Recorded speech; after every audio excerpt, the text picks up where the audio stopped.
Hi guys, welcome back. Today I'm going to share with you how I made carnitas in my solar oven. And I used a recipe that I found online from a solar oven website, so I will put the link to that in the copy in case you want to refer to it.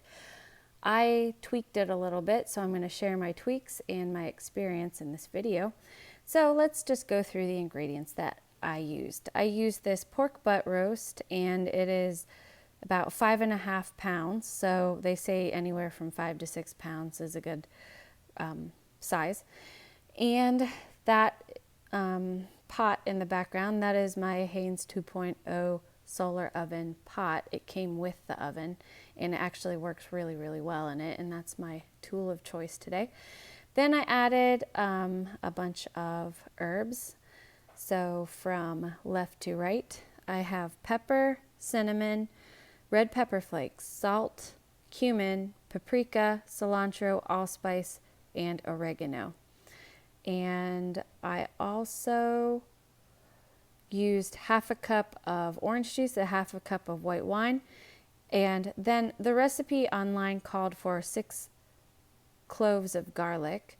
I used like 5 big ones. And then the recipe online didn't call for this, but I like to add lemon, lime, and 2 onions. So this is what I did. So first of all, I cut the fat off of the carnitas, as much of it as I possibly could. One little tip here though is don't just throw your fat out. I like to stick my fat, or like if I'm cooking bacon in a cast iron skillet, I will actually collect the bacon fat and use it in recipes in lieu of butter because it adds a really nice bacony flavor, and that way you're not just wasting it. So I went ahead and let the fat cook down while I did all my other preparations. All right, then I combined half a cup of orange juice, half a cup of white wine, and all my herbs and spices I put in my solar oven pot, and then I juiced 1 lemon and 1 lime. And then if you watched my meatloaf video, you'll see that I created a method where you can fake saute your vegetables before adding them to your meat dish. I like the flavor of sauteed vegetables added to things because sauteing and adding that heat really brings flavor out in the vegetables before cooking it with meat. So I just prefer that.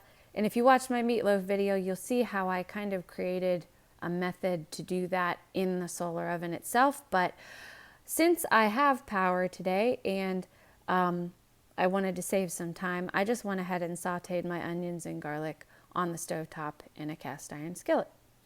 All right, then I combined the onions, the liquid, and the meat all in my solar oven pot and stuck it in the sun. And here's a close-up. Because I had already heated, I took a picture, but it didn't come out. I browned the meat just a little bit on all sides just to get some of the flavor. You know, people say it locks it in. So there was already a little bit of heat in the pot already because I had sauteed the onions and browned the meat. So that kind of helped. I also had stuck my oven in the sun while I was preparing my ingredients, so it was already good and hot within the oven. So that was a good thing to do. I think I'm going to go ahead and preheat my oven from now on. I really do think it made a difference. So here's a little video though. I checked on it after an hour of sitting in the sun, and you can see it's just nicely simmering away. And I don't know, it's just amazing that it was only like in maybe the 80s yesterday, but yet inside the oven it was hot enough to boil like that. That's pretty impressive.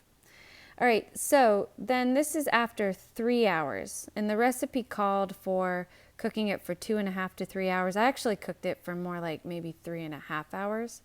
But you can see, look at all the juices there. That's why you don't want to add any extra liquid. And typically when you shred carnitas, you need 2 forks to shred it with, but this was so tender that you can see I'm just picking it up with the tongs and it's just falling apart. So I actually didn't even need to get any forks out. I just literally went through the whole thing with my tongs and shredded the whole thing with my tongs. And then I went on a little run and took a shower and came back. And you can see that because I broke the meat all up before leaving, there was more surface area to the meat and it was able to soak up all of those juices. Typically, carnitas recipes will call for a lot more liquid. Like when I've made it before, you're usually going to add maybe 3 to 4 cups of juice, maybe wine, maybe broth. But if you remember from what I said just a few minutes ago, I only added half a cup of orange juice and half a cup of white wine. And you can see there's still enough liquid on the carnitas that it's going to stay moist. All right, so in order to make the carnitas, I got my little, where I collected that bacon fat or the pork fat from that fat that I cooked down. And I just stuck a little bit in my pan, got it nice and hot. One thing about cooking in a cast iron skillet is you don't need to turn your heat up as hot because the skillet retains that heat. And actually, you don't really want to cook in a cast iron skillet over medium heat, at least not for very long, because you don't want to ruin that nice patina.